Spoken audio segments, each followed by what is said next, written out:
on the grill or on the stove, the same way the steak is cooked, but it would take a lot longer. So that's why I'm doing it in the oven. You'll also notice that it includes beef salami, which we could have added, but that is also an extra step of having to saute that. So I just was like, it's delicious without it, but when you make it, you should order some Grow and Behold beef salami and make it with that.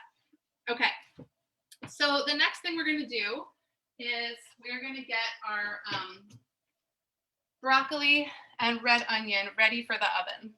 So I have here some pre-cut broccoli florets. If you're making this at home, you can cut your own two, kind of heads of broccoli, or you can use, the Trader Joe's pre-cut broccoli, although sometimes their pieces are really, really large, so I would cut them down a little bit. And then I also have a red onion that I've just sliced into rings.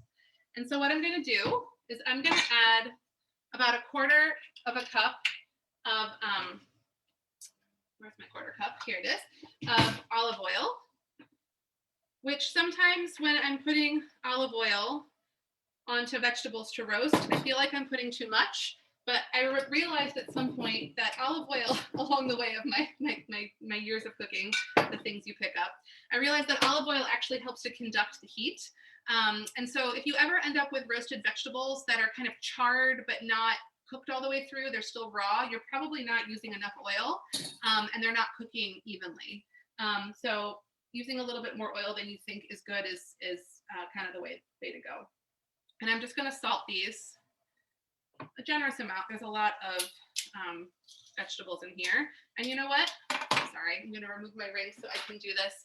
I like to do it by hand. You can totally use a pair of tongs, but I find that especially with broccoli, which has all of those like kind of nooks and crannies in the little, treat top part, it makes it a lot easier to coat it all equally and to make sure that you're getting the oil kind of evenly distributed. So I'm just going to use my hands. And it just makes you a little bit more in control of the process. And nice type A folks like me and Naf know that it's fun to be in control while you're cooking. Okay, so now that I have that going, let me grab one of those. Yeah, perfect. Thank you.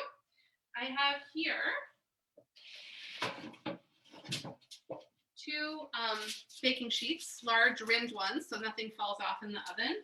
And I'm just going to evenly split up my broccoli. The other thing that you want to make sure when you're roasting vegetables is to not crowd the pan.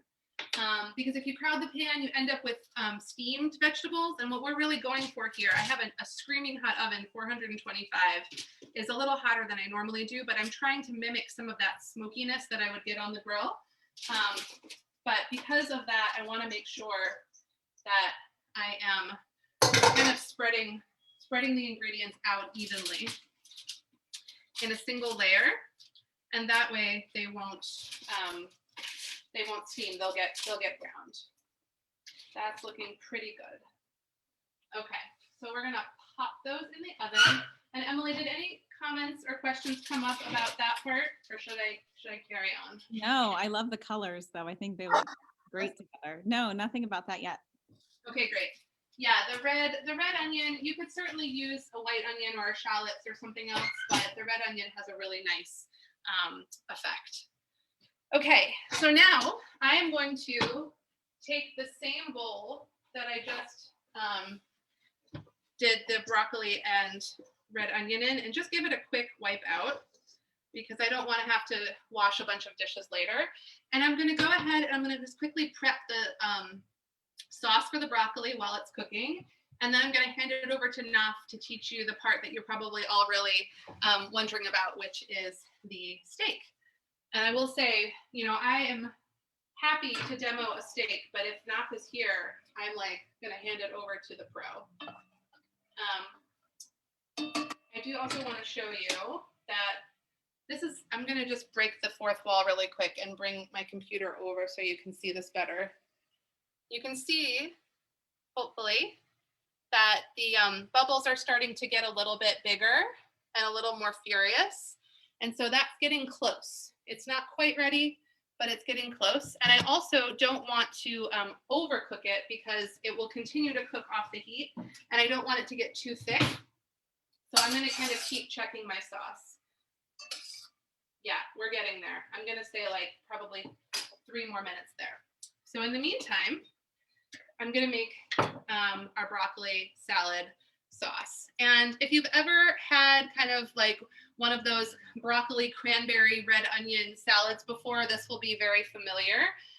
Except instead of kind of the sweet cranberry profile, it has a little bit of a smokier profile, but it still has that sweet and sour tanginess. So you'll see in a second. So I'm going to start with 1/3 of a cup of mayonnaise. And I love how this recipe was one of the ones that, it wasn't my original recipe. I kind of just made sure it worked for a home cook's kitchen. But I love how just creatively it uses kind of very simple ingredients to make something really spectacular. Although obviously a steak is, that's a little bit more of a fun item. But everything else is like pretty, you're gonna have on hand. So to my 1/3 cup of mayo, I'm gonna add a few things. I have in here a tablespoon of sugar and a 1/2 teaspoon of smoked paprika. If you really, really, really love smoked paprika, you can go more than that, but I kind of like to keep it, a little bit on the less, and then if I want to add more later, I can. All right, I'm actually going to pull this sauce off the heat. Let me show you. It's going even faster than I anticipated. So now you can see it's starting to really kind of coat the spoon where, it's not sticking to it, but I can still see it after it falls off. So I'm going to give it literally 1 more minute and then pull it off the heat. And Leah, I do have a question, and I don't know if this is for you or not, for both. Sure. Someone asks if they don't have a grill or a grill pan, should they use a broiler? Could they use an air fryer? So I'll address that a little bit when we start cooking the meat. If the question is for right now, use the heaviest frying pan you have. A stainless steel, like all-clad type pan is fine. It's actually what we're going to be using tonight. Okay. Yeah, I mean, obviously, if you have a backyard grill, it's great to grill it. If you have a grill pan, that's great too. But yeah, cast iron, I think, would work. Cast iron, stainless steel. Yeah. We'll talk about it. You can make a great steak indoors. Okay. All right. So I'm going to add to our sauce 1.5 teaspoons of red wine vinegar. So that plus the sugar is going to kind of give you that kind of tangy, sweet flavor that I actually associate with Jewish cuisine, right? That kind of like sweet and sour flavor profile. And then I'm going to add 1 teaspoon of freshly grated ginger. I brought down the knob of ginger so you can see. You're going to just peel that and grate it on either a microplane if you have one. If you don't, you can use a standard box grater on the small holes side. Same with your garlic. I love this garlic. It's such a bizarre looking giant cloved garlic. But you can also grate that, or you can chop it or push it through a press if you have a garlic press. I have pre-done that, so I'm going to go ahead and get that ginger and garlic in there. Just boosts the flavor in a really nice way. And make sure I'm not forgetting anything. Let's see. I have my ginger, my garlic. Probably needs salt and pepper. Let's see how much. A little salt and pepper. So I'm going to add all that. And then I'm going to whisk that up in the bottom here. And then it's just 2 more things. And then I'm going to turn it over to Naft. Splattering sauce everywhere. Okay, so you can see making a nice kind of creamy sauce that will coat our broccoli in a minute. So what I'm going to add is 4 thinly sliced scallions that I'm going to add them now because the red wine vinegar will kind of mellow out their sharpness while they sit. And the last thing I'm going to add is a mystery ingredient that is somewhere. Here it is. Cilantro. I know cilantro is a very contentious ingredient, and some people hate it. If you do hate it, you can absolutely leave it out, or you can substitute some parsley. I wouldn't probably use a full half cup of parsley for this, but you can definitely sub a little parsley if you prefer. And I'm just going to give that a very rough chop. My general philosophy around using fresh herbs is you want to almost think of them like a salad green, especially things like basil, parsley, cilantro. Unless the recipe really calls for things to be very finely chopped, there's so much flavor in their leaves, and I feel like they kind of lose it a little bit when you chop them too fine. So for a salad like this, or if you're making even just a green salad, I just kind of loosely tear mint. Fresh mint is another example. I tear the leaves or very roughly chop them and throw them in almost whole, because they really add so much more. You get like full bites, full mouthfuls of the flavor, and I really, really like that. Okay, so I'm going to you see we have this very kind of verdant, beautiful green salad dressing. I'm going to let this all hang out and let my broccoli cook, and we're going to turn it over to Naf. Unless, Emily, actually, are there any questions before that? No, I think we're good to go. Fantastic. Okay. Hello, friends. Leah, thank you. So one thing before we get started, I just want you all to know, Leah is quite a prolific cookbook author, and you need to buy all of her books for a very, very specific reason. And this is something that is not the case, particularly with kosher cookbooks. But Leah's recipes are extensively tested and vetted. Every single one is tested by her and a crew of testers. And when you cook one of Leah's recipes, you know it's going to work and it's going to be accurate. And it's just not the case with the boom in cookbooks that we've seen over the last 5 or 10 years. Sometimes things are missing or things don't make sense, but Leah's recipes are always tested. So it's a really, you're not going to ruin something or miss something because the recipe is missing a step. Thank you, Naf. That's very kind. Thank you for being thorough. Okay, so this is the Minute London broil. I just cut it open, and now I'm going to take it out of the bag and I'm going to dry it off, because in order to get a good sear on the steak, we need to have a dry steak.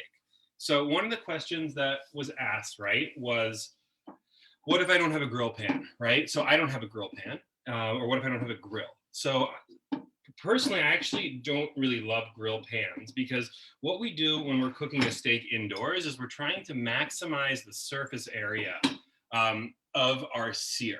So we need a really hot pan, and we need a dry steak that is going to make contact with as much of the pan as possible in order to get the sear, which is what's called, there's a chemical process that happens when you cook proteins at a high heat. It's called the Maillard reaction. And it's a process of caramelizing meat, and it creates like tons and tons of flavor compounds. So that's why so many recipes for a stew will start with browning meat, because you create all these extra flavor compounds and they add a lot to your stew, etc. So all that being said, I do apologize. I was on a flight today and I just got in a little bit, so there might be a little bit of rambling. Tilt this down so they can Thank see you. better. Thank you. And I don't do cooking demos. Leah's obviously quite a pro. I haven't done a lot of this. So this is the steak. I dried it off with the paper towels on both sides, and now just a little bit of salt and pepper. And Leah started preheating this pan. So it's really important to get your pan super, super hot before you start cooking. So again, the reason I don't really use grill pans is because they actually don't make as much contact with the meat as a either cast iron or we can see this. We're just using like an all-clad type pan. Those are really great. You just want a heavy pan that's going to conduct the heat evenly, and that's what's going to get you a really good sear. So you can do this on the stovetop, or you can do it on a grill. We chose the Minute London broil because this is a steak that's relatively thin and can be cooked entirely in the pan. If you're cooking a thicker steak, what you would do is you would sear both sides, and then you would take your whole frying pan and you would stick it into a preheated oven, anywhere between 250 and 400 degrees, and you would let the cooking finish in the oven. We're not going to have to do that today. My steak, you should know, is a little bit smaller than the ones that I sent all of you guys. excuse me, so mine may cook just a little bit quicker. So this pan is preheating. Can I say one quick thing? Yeah, please. So I'm gonna actually just quickly hype Hype it right up. back.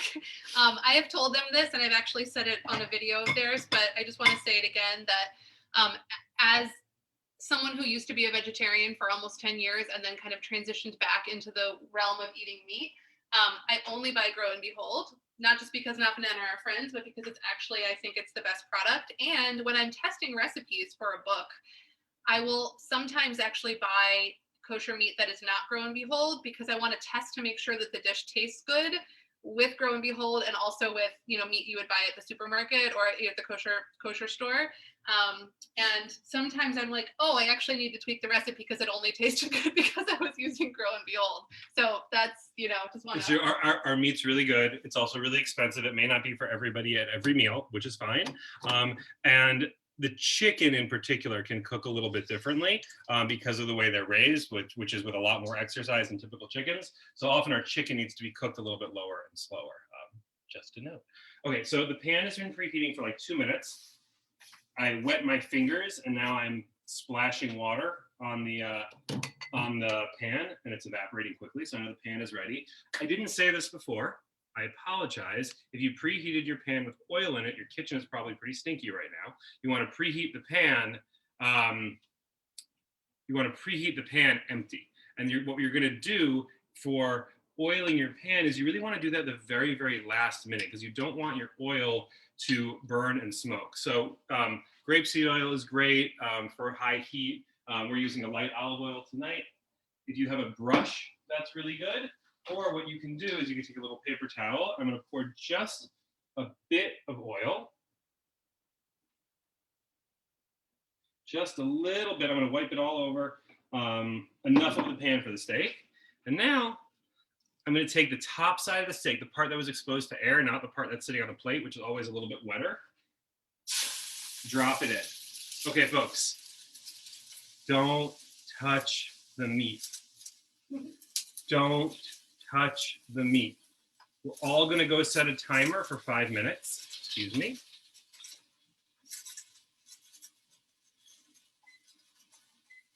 I put it in the chat too, Naf, just to reiterate. The meat. This is so important. And this is the hardest part about searing in a pan. What's happening right now, and I'm going to turn the flame down a little bit. This is the first time I've cooked here, but Leah says this is a very hot burner. It's really critical. Yeah, thank you, Jane. Don't touch the meat. It's nice to see you. I hope the turkeys are good. So right now the meat is browning. It's doing that Maillard reaction. If you pull your meat to flip too early, all of the sear is going to stick to the pan. It's also one of the reasons why we like to, they'll often tell you to sear meat at room temperature to let your steak come to temperature. First, you can use a splatter guard. Absolutely, I usually do. This is not my kitchen. And Shira, class of 2010 or something, or 2000, I don't even know anymore. But Shira is home watching the kids, so I'm going to have to run before cleanup. So I really have no splatter guard. Sorry, Leah. But it won't be as bad as Lachlan. Splatter guards are great. I use them all the time. But what you want to do is we want to make sure that nothing is going to burn. So you keep an eye on. Oh, great question, Igor. I'll address in a second. You want to keep an eye on your pan and make sure you don't smell burning, but you really want to wait to touch the meat until it releases itself. So I set a timer. Whenever I sear something in a pan, I set a timer. And that keeps me from touching it first. So usually you're going to set your timer for at least 4 minutes because almost nothing sears faster than that besides something like tuna. Now I'm not a pro at fish, so I once seared tuna like I sear a steak. That was terrible. Don't do that. But with meat, leave it alone. Okay, great question about the cut. So this is what I call a minute London broil. It's there's a lot of different names for cuts in kosher. This London broil is not a cut. London broil is a cooking method. A London broil is a cut that you would cook quickly over high heat and then slice thinly to serve. So there's a number of different cuts you can London broil. And the minute London broil is cut from the minute roast. In non-kosher, this would be called a flat iron steak. And instead of it being this one big teardrop steak, it would probably be cut into sections, more like 4-ounce portions, and be called served as a flat iron. But we call it a minute London broil. And if you're familiar with the minute roast as a cut, it's basically 2 of these with a big layer of gristle in the center. So we fillet that out, and we have 2 really tender pieces that you can cook as a London broil. If you have the whole minute roast, then it becomes a braising cut because that gristle inside is very tough, though it becomes quite tender and delicious with slow cooking.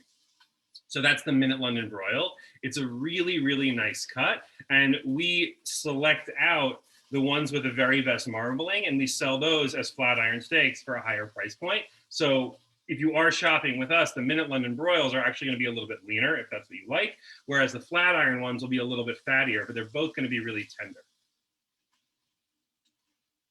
So who knows what time it is, because it's not my kitchen. I didn't set the timer correctly. Where are we up to? Probably at 4-ish. Yeah, we're at 4-ish minutes. Okay. Can you talk about how you can check to see if it's ready? Yep. Can you bring the camera over? Okay. So you probably shouldn't do this yet because your steaks are a little bit bigger, but I'm a professional. So what we're checking for is the steak is going to release itself. So you take an edge and you pull up a little bit. And if it pulls up without sticking, it's ready to flip. This is not sticking even a little bit. We're going to flip it. And you can see we got a very nice sear here. Got a lot of contact. And now those brown bits, that's exactly what we want. We're going to turn up the flame just a little bit.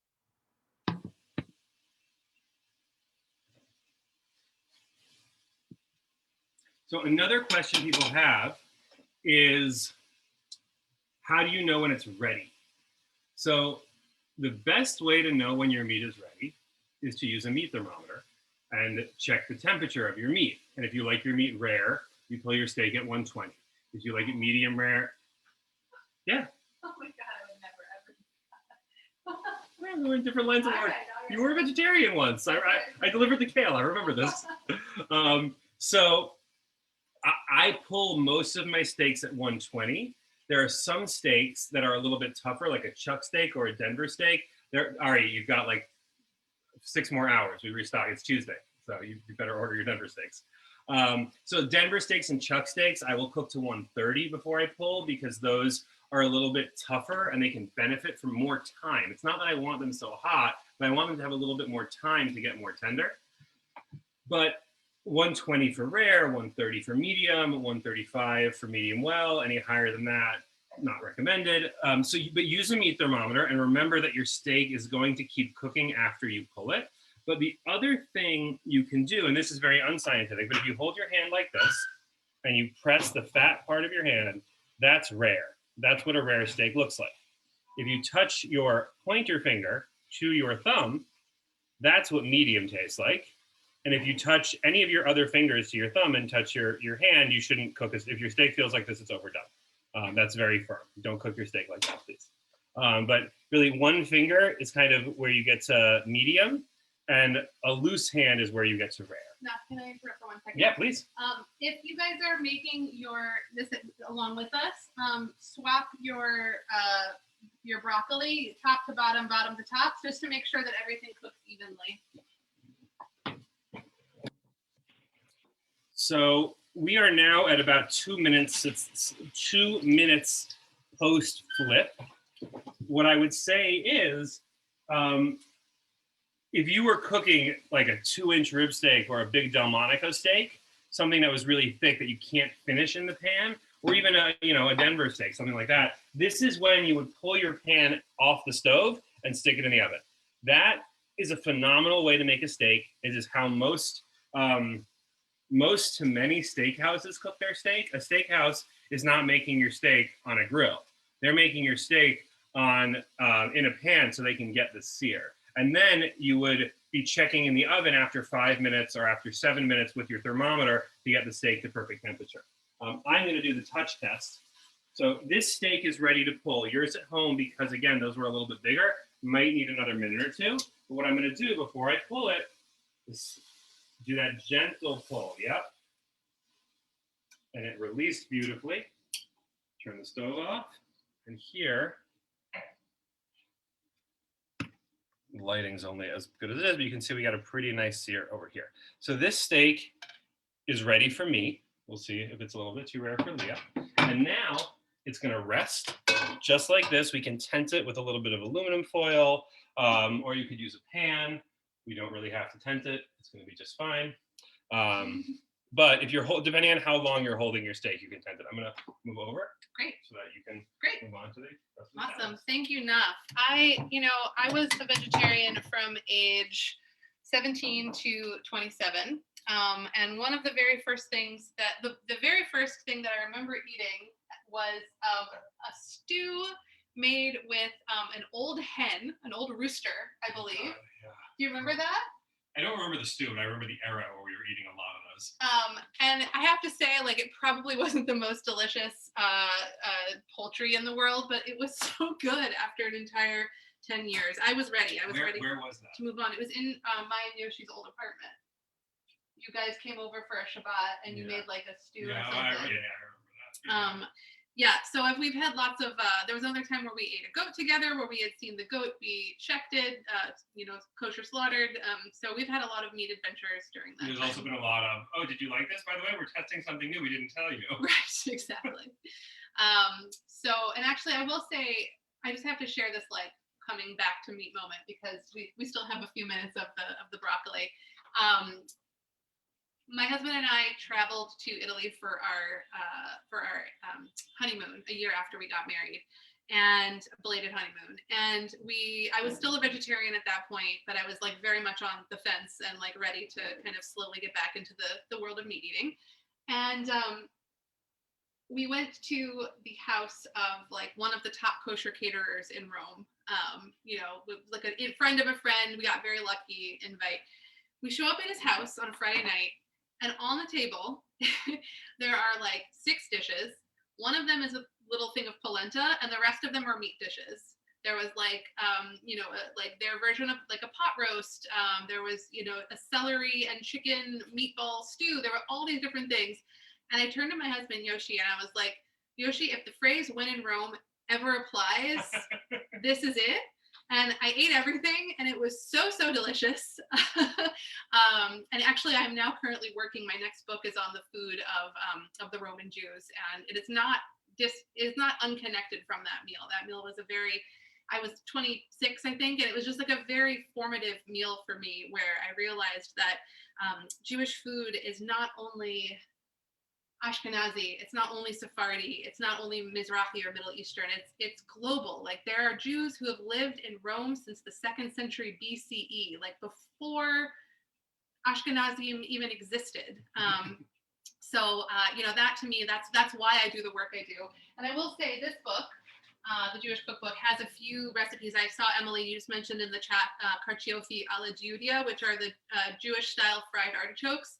That recipe is in here. It's what Rome is known for. They're really a pain in the butt to make, but they're so delicious. So anyways, I had to share that.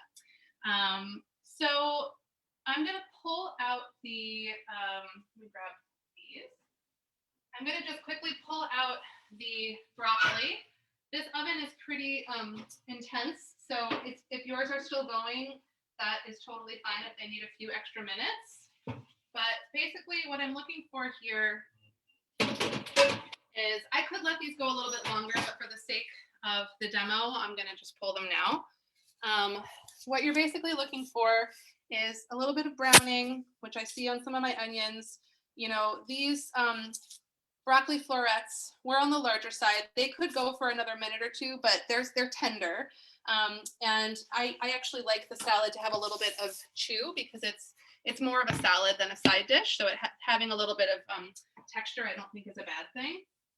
I'm gonna get this pan out of here. That's still too hot to put down here. Sorry. So let me pull out the other one. And then I'm gonna show you how to finish the salad, and then we're gonna put it all together on the plate. Okay. So these don't have to cool for very long, but here, let me grab the sauce. Just for a second, they do. So I want to show you where our sauce is up to. This is what's going to be drizzled on top of the steak. So we had that, I don't know if you saw, but it was like almost a full quart container of liquid when I started. No, you didn't, because I did this off screen. It was almost a full quart container of liquid of the manischewitz and the broth and the red wine vinegar and everything. And now we have this really beautiful, almost molasses textured sauce that is super concentrated, sweet, tangy. It's just a delicious, delicious addition to the steak. So I'm really excited to use that in a second. If you have leftovers, it's also, you can use it on chicken, you can use it on anything else that, even like roasted potatoes, it would be nice, roasted vegetables. Okay, so now we have the salad dressing that we made, the mayo-based dressing with all of those delicious scallions and cilantro that have been kind of softening. And what I'm going to do is I'm going to take my broccoli. I have parchment on here. You could just, transfer with tongs. I'm going to go the kind of cowboy route and just dump it right in. It's a lot easier that way. Yeah, I have a quick question. And with the dressing part, did you just leave that out, right? You're just leaving that kind of at room temperature while you were doing everything else? You could refrigerate it, but you don't have to, because it's only going to be out for a matter of 20, 30 minutes. So you really don't need to refrigerate it. Are you going to use these for the meat? No. Okay. So what I'm going to do is I'm just going to give everything a nice toss. If you're doing the recipe that's in the book, there's also little chunks of beef salami in there. I mean, that really gilds the lily. You don't need it. You're about to have an entire steak on top of this. But some of us need to make a living by the salami. It's not the end of the world. I was going to say, but it is actually a really, really delicious kind of hit of like richness and salt. So I would definitely recommend doing it. Okay, so you can taste your salad, and I think it's really, maybe just needs a tiny hit of salt. If this would be the point if you wanted to add a little more smoked paprika, or a little more vinegar, you could. I think we're at a pretty good level. So I'm going to pull this aside, and we are going to plate. Are we ready to cut? Yeah, let's slice it. So our steak has been resting. It's nice and warm. Is it a knife? Yes, there is a knife. It might be in this thing. Beautiful. So when this steak is hot, do you see it? I do not. Oh. Here. Great. So when this steak is hot, you want to slice about almost a 1/4 inch, between 1/8 and a 1/4 inch. When this steak is cold, if you're serving it as a salad the next day, you can slice even thinner. I like to slice this at a nice little angle.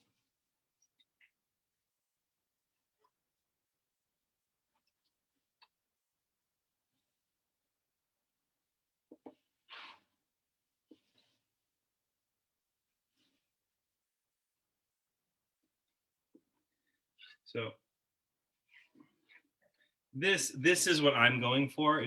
The color, I mean, it's hard to see the color over the Zoom and the computers, but this is what I'm going for on the medium side of rare, but certainly still not medium. A nice pink, tender steak. I'm gonna slice about half of it. Leah, we're plating. Well, I'm going to plate the broccoli salad first and put the meat on top, so it can just hang out on there. Beautiful. Do you need to rinse? No, I'm just going to make sure it's safe for everybody. It's safe. You can try it at home. We're good. All right. So to plate this dish, so this is originally from Abe Fisher, the restaurant in Philadelphia. So it does have a little bit of a presentation. I am really bad at that. I am much more of a home cook. I'm not a chef. I'm come from a different perspective. So for me, it's going to be a little more rough and tumble, but we'll do our best. So basically what you want, I've heard that when you're a chef, there's like a thing about going vertical rather than horizontal, but I don't know, whatever. It's do it how you would like. And having some red wine on hand is a really good idea for drinking something bold that will go along with your steak. Okay, so you're going to divide your broccoli salad. I'm not going to plate 4. I'm only going to plate 2, but you could divide it between 4 plates. Still have quite a bit left, so it's a generous serving. And then, do you want to layer the meat on top, or should I just do it? Okay. Can I use my hands? You are a better player than I. I'm not a better plater than you. You are a better player than I. We're not those kinds of chefs. So I am going to just put a few pieces of steak. I feel like 4 is a good size to start. And this recipe actually calls for a little bit more steak. So you could do a second one, and then you could go a little bit more generous if you would like.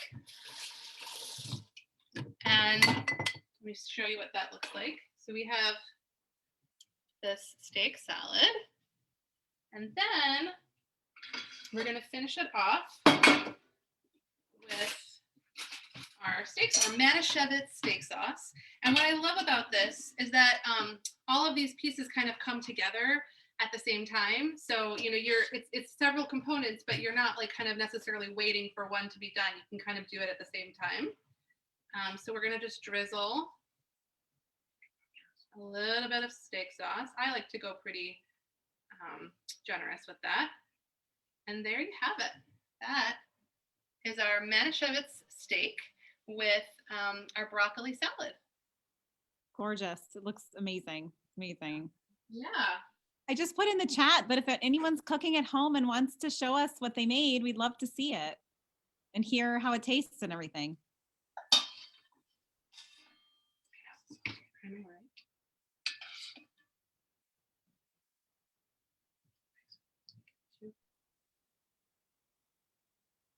How's it going? Alum family. We were a little busy here. We forgot everybody. Was there a question? Oh, sorry. Yeah, we're still here. Sorry about that. That was hilarious. Okay, go on. Please repeat the question. No, I was saying to the audience, like, how is it, everybody? Goldsteins? I have to say, this is some of the most virtual fun I've had in a very long time. You want to see how the Goldsteins are doing? Yeah. How is it going? Kate, I like your kitchen. Oh, thanks. Yeah, Very Ari, how is it? It's really good. How's yours? Well, I was talking to my Ari, but I'm It's glad you're enjoying delicious. yours. Fine. That's fine. Hi, John. It's all delicious. It's delicious. I just made John go out to the grill and do it instead of in the pan because it's not pouring out here yet. So he just went outside to grill it. So did Jacob. Oh, Hi, Moms. It's good. I followed directions the first time in my life I used a pan. Cheers. So good. Like, I mean, it's not so, like butter. It is. I like this. Hi, Gail. Hi, how you doing? It was delicious. It's really good. David's sitting here eating it. It's very, very good. Camera so we can say hi. Well, Delicious. I'm gonna come back again tomorrow night. And I have to say, this is the kind of dish, now that we're getting back into, God willing, the era of being able to host people again and like do Shabbat dinners, it's a really nice dish to kind of have company. I mean, it's simple enough. You could make it for weeknight. Actually, you know what? I wouldn't make this for weeknight. This is a step beyond my personal weeknight cooking, but if you're more ambitious than I am, you could do it. But it's a great entertaining dish. Yeah. I mean, it's not crazy. No. For in terms of, It helps when you're- we have young children. you know, Our weeknights, hopefully in another couple of years, may get a little more ambitious. I don't know about yours, but my young children don't like We don't need it. Oh, my kids want the steamed broccoli. They hate it. Now, if we have a question here in Rochester, can you make the steak sauce beforehand, or is it best made right before putting everything together? I'm really glad you mentioned that. Yes, you can make it up to 3 days in advance. It can sit in a quart container or Tupperware, and you would just bring it back to room temperature before you would use it. Or Cool. Yeah. Thank you. All right. And then Joshy. Enough. we had a couple questions come through during the demo. Some of them were answered in the chat, but I'm going to throw them out there anyway because they were. I know Aviva asked about a bone broth recipe, and No, that you have a good bone broth recipe. Mm. Oh. I'll just get it from Grow and Behold. Now you can talk. If they let you. They tell you not to come on. Hi, Emily. Okay, that's how the recipe starts. When you're making broth, you take your pot and you get enough bones to fill your pot about a third of the way up. Bones, water, celery, carrot, mirepoix, celery, carrot, onion, garlic towards the end. The broth is just those things. It's not a recipe. It's about quality ingredients and a low simmer for the 6 hours, or you can pressure cook it. You don't boil broth, you just slowly simmer it. 2 boil, and then you turn it down. Boop, boop, boop, boop, boop, boop, boop, little bubbles, and Yeah. let it go. That's the same when you're making chicken soup. You don't want it to go too high at a boil really at all because it'll end up thin when it's Cloudy. too. and cloudy. Yeah, you kind of want a very, very slow bubble, almost as if it's not bubbling, but just a couple coming to the surface every so often. Oh, we have another question about broth. Can you make it in an Instant Pot? Yes. Yeah. Yes, Awesome. you can. I don't use the Instant Pot, but you can email our customer service team. They'll give you the recipe for the Instant Pot. Do you use Instant Pot? I don't. No. I like to be more involved in the Me, cooking. my sister, Etia, class of 96, 97, she makes chicken soup in the Instant Pot every week. It's like, Wow, well, instead of 4 or 5 hours yeah, of boiling, it's like 1 hour, Yeah. 45 minutes. that's great. Yes. Awesome. That's great. Goldstein family, we're so glad you're loving this. That's awesome. I will say I'm enjoying this very, very much, but now that I'm having it without the salami actually does add just that extra little bit of salt that cuts the sweet. And the salami is available now. Hold on. You can also, by the way, you can also speak to Aaron at Littman's. He orders our product. If there's something you need, you can tell him to stock it, and he will order it for you.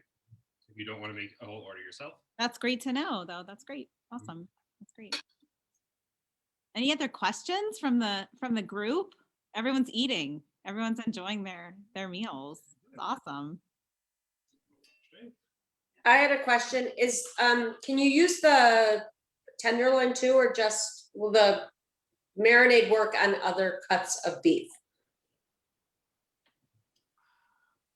That's a great question. Can you use this preparation on other cuts? So I would stick with this marinade on what we would call kind of the high end or the very tender cuts. So the minute London broil, the flat iron, the ribeye, maybe something like a crescent steak. When you start to move into beefier cuts, like a chuck steak or a Denver steak, I personally prefer, or say skirt steak, I prefer really just lighter saucing on those. I like to let the beefy flavor come through. But when there's a steak that you're eating that, while it has good, when you're eating a steak that's also about texture, like this kind of steak, which is very tender and isn't incredibly beefy, that's where the nice sauce works and is really pleasurable. So I would say some steaks, but not all. Thank you. I have a question. Of course. So can you explain ribs, like flanken, short ribs, like the English short rib? Like, can you just explain what the breakdown is on all of them and like what defines flanken? Like, how is a Korean short rib different than a flanken? No, Because there's a lot of consternation in my household right now, and I still insist I order the right stuff. There's 2 reasons why I cannot explain that right now. One is that it's 7:59, and that explanation takes us well longer than our allotted time. And I've been away all week. My wife's grandmother we should all be so lucky to pass away in our homes at the age of 90. But my sister Shira has been watching my children since Sunday. And before that, my mother and my other sister. So I haven't seen my kids in a week. And the second reason Ari showed it is because there's a rib guide on the Grow and Behold website that breaks this down fully for you. And you have my phone number, so you can call me and we can go through it together at our leisure. Because there's a lot of different kinds of ribs, and which place you cut the ribs from does impact how it's cooked. So it actually is important to get the right rib for the application, which is why you need to read the rib guide or call us if you have any questions about reading the rib guide. But I apologize, I'm not able to go through it. Naftali, you should have been a teacher. This is Mrs. Glazer, because you just schooled Ari, and it was awesome. You can ask many of the folks on this call. Hi, Dr. Glazer, Mazel tov. You can ask any of the people on this call. I mean, I was a model student, and it was very clear to all of my teachers when I was in middle school that pedagogy was really kind of the place for me. I don't recall that being true. Supermodel. You have the wrong number. You have the wrong number. Wrong Zoom. Are you alumni? I was very well behaved. Hi, now. Who said that? Marcus. I missed you this year. See, Maureen remembers. I know. Hey, Naf, it's Eli and Peggy. We can't tell you how proud we are of you. It's amazing to see what you've done. It's really, Kol hakavod. You've done an amazing job, and everybody who's known you as a little kid is just really thrilled to see the success that you've had. And everything is yummy. Yeah, really. The little kid who was the absolute model with He was a model student. absolute He taught Josh how to be, a helmet. pristine behavior. Eli, your memory is as good as my mother's was. As far Did as a lot of good Shabbos dinners there. It's not about how you behave when you're younger. It's what you're like as an Yeah, it's how you turn out. And all the how you handout turned children out, did and very you well. turned out excellent. Excellent. Thank you very much. We had the limit. Does Zoom put a limit? I don't want us to go over. I have a question. Thank you all so much. It was good. Emily, it was great. Thank you so much. Awesome. Thank you all for coming. Thank you. Thank you. Tracy, did you have a question? Fun. I do. I was going to ask Leah.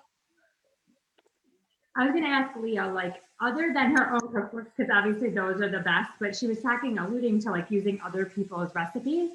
So I'm sort of curious, like, what's her favorite cookbook of like all times? Is it like, I have so many, is it like Israeli Soul, Zahav, Shuk, Aromas of Aleppo, like, other than your own? Because we're all going to buy all of yours. And actually but everybody on the call, we were going to buy one, and they're sold out. This is a true story. I was talking about that. How popular Leah is, we can't even buy her cookbook for you because they're sold out. So like, what's your, like, other than yours, because we're going to make sure everyone gets some, but tell us a little bit about your favorite. Hi, everyone. That's a great question. Well, I will actually say, so I've written a few cookbooks. And normally when I do a cooking demonstration in person, I sign books after, and like I chat with people in person. Because I'm not able to do that for the last year, I have basically said at the end of all my virtual demos, if you would like a signed copy, if you get your copy, I am happy. You can email me and I will send you a book plate with a signature. I can personalize it however you want. I'm really easy to find. It's just leahkoenig.com. My email's on there. So you should feel free to email me, and I can pop that in the mail for you. Definitely. But onto your question, I mean, I like, in the Jewish world, I grew up with Claudia Rodin and with Joe Nathan. To me, they are like the gold standard for not just a recipe, but also the story behind the recipe, and for capturing like why we want to cook the food and all of that. But in terms of like just general cooking, I'm really loving Sababa. I know that's not news to anybody. Adina Sussman is a dear friend, and her book Sababa is wonderful.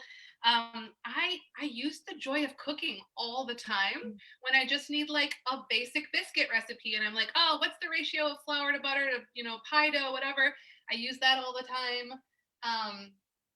I really, really like Claire Saffit's new book, Dessert Person. It's really a beautiful, beautiful book. I have learned how to bake, but I'm not a natural baker, or I wasn't. And so she really talks things through at a very kind of simple, but still elevated level. So I really love her stuff. And then anything Deb Perlman does, Smitten Kitchen, everything she does is amazing. So yeah, those are some of my favorites. That's awesome. I have a question. Do you guys, either one of you both, do you have like a go-to Shabbat dinner that it's like, do you eat something different every week? Do you eat same thing? I know because our family gets into the rut of like eating kind of the same thing. We have a lot of ruts in our family. Like we have 6 meals that our kids like to eat and don't complain about. Same. Though we've instituted, I call it gross food Thursdays, Anna calls it new food Thursdays. We introduce new foods, and if they eat them, they get to have dessert, which is not usual on a weekday. But I think the go-to when we're out of ideas on Shabbos, it's the roast chicken. Yeah. We also do a lot of roast chicken. You know, this past Friday I made roast salmon, and my son was like, oh, "Where's the chicken?" Like, what? You didn't make chicken? And then he was like, "Mom, I like this better." So we might be doing some. I'm going to talk to him. You sell fish. I do. We might be doing a little bit of back and forth on that, but I really like that roast chicken. You can kind of do all sorts of things with it. You can change up what's underneath it. You can glaze it with various things. In the winter, it's cabbage and onions. Right. In the summer, it's greens and onions, or yeah, something totally. with onions. Totally. But that's great. I love that. That's great. Yeah, absolutely. And now we have to contend with being ready for Saturday night too, you know, with this time of year. So it's, yeah, that's great. No, that's the nice thing with good roast chicken, if you're using fresh chicken, is you really, if you put it away after dinner, your roast chicken is going to last. Oh yeah. For chicken salad and all of your leftovers. Yeah, we do a lot of chicken salad. Well, that's great. That's great. Any other questions from the audience? People want you to go see your kids now. Yeah, I was home for 13 hours in the last 12 days. So Well, thank you. You have no idea. This has like been so wonderful. It's an honor to support Hello School. Please, again, folks, give generously. It's really important. The day school is the anchor of the community. The shuls are important. The JCC is, all those things are important, but the kids having a place to be themselves and to learn how to be Jewish, how to be in a community, how to be Jewish with kids who aren't Jewish like them is really, really important. So support your Hello School. It's an honor to be here with Leah. Oh, man, it's just like, this has been so fun. I've been doing these demos now in my in over Zoom for a year, but this has been really special to actually not be by myself. This was awesome. I'm going to do this tomorrow. My hand's not good to cook tonight, but I'm going to make this tomorrow. Thank you so much. It was awesome. Thank you, Deanne. Thank you so much for joining us. All for coming. So I'm doing it as soon as we sign off. Barb, that's great. Hello. Good to see you now. Sorry. I have. Can you hear me? I have a question. If I'm cooking this meat tomorrow and I want to say serve it on Friday for Shabbat, should I freeze it first or just leave it in the fridge? Do not freeze it once it's cooked. Don't freeze it. In the fridge. Don't freeze a steak once it's cooked. You can, something Okay. freeze, you can freeze once it's cooked. This is a steak that I wouldn't cook it much earlier than Wednesday, but you could cook it for Wednesday and gently reheat it for Friday night. It would be fine. But don't freeze. Okay, excellent. Thank you so much. Hi. Hello, can you guys hear me? Yeah, we hear you. A question? Just wanted to say that I've done it. I couldn't get into, and I put it in a serving plate. I didn't do the Oh, four how different. beautiful. That looks wonderful. There it is. Oh, That's thank mine. you for showing us. That's awesome. Thank you. I did it a little bit different than what they did because Okay. I finished to cook the steak in the sauce because I came home at 6:30 and I started at 6:45. So I didn't have the time to reduce the sauce to the point of being almost like molasses, but it reduced. It did reduce. That's awesome. And I cooked the steak in the, you know, in the broiler and then finished it up in the sauce, and it's delicious. I'm so glad. That's so great. Thank you. Thank you guys so much. Yep. And before we all sign off, if everyone wants to stay and chat, we can and eat. I just want to do a quick little plug for the rest of our week of giving. We have a wonderful next couple days. We'll be featuring our faculty and students. You'll be getting some emails about that. And then Saturday night, I hope you all will join us back on wonderful Zoom for kind of our last program, which is going to be a Havdalah service led by Abe Glazer and Sherry Gross, also Hillel alums. So we hope you'll come back and join us for that. You'll be receiving links to join. And also don't forget to check out the auction items on the website. And Alex is going to put that in the chat for us. And we have some really exciting things, and take advantage of them. There's a private plane ride. I mean, what's better than that? So, so yeah, I don't know, Tracy, you want to say anything before we? Thank everybody. Some of you guys, this is like night number 3. Wow. So happy. And I'm making extra because we have some families that are at school that the mother just had surgery. So I'm making enough for their family, and their family's bigger than mine. So I'm sorry if I'm going back and forth. I'm just trying to sear and not turn. Sear, do not touch. I heard it loud and clear, Rachel. Do not touch. Set the timer for 5 minutes.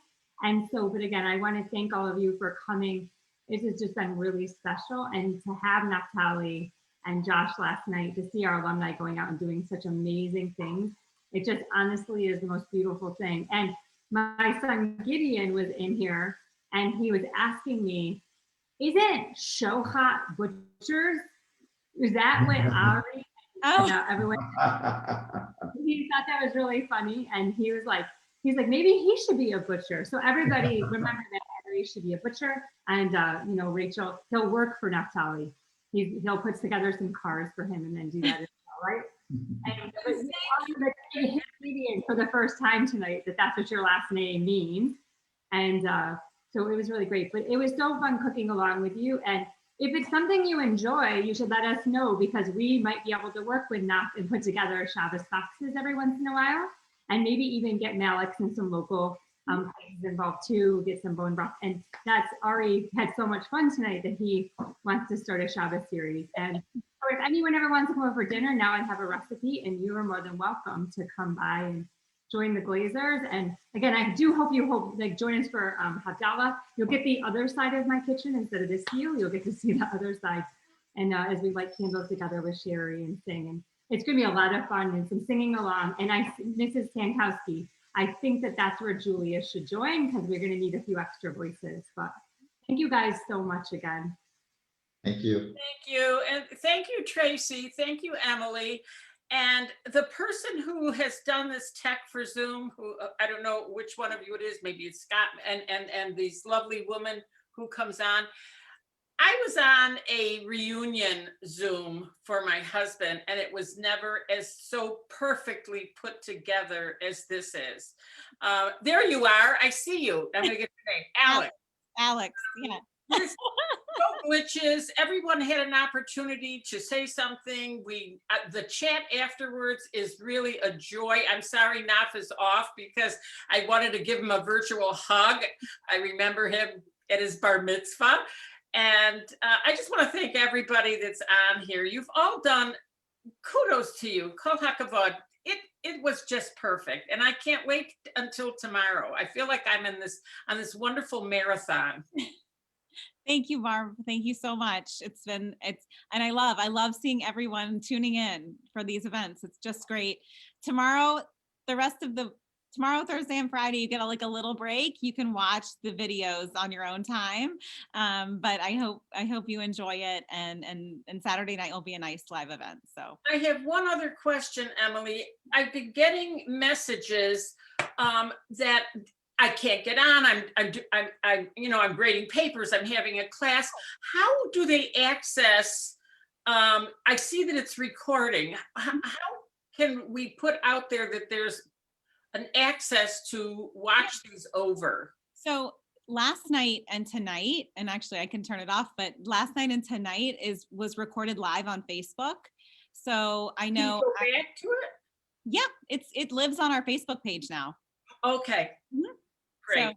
So if you, like, after this call, you go over to our Facebook page, the whole event will be there. I started it like a tiny bit. It had a glitch kind of get going, but the bulk of it is on there.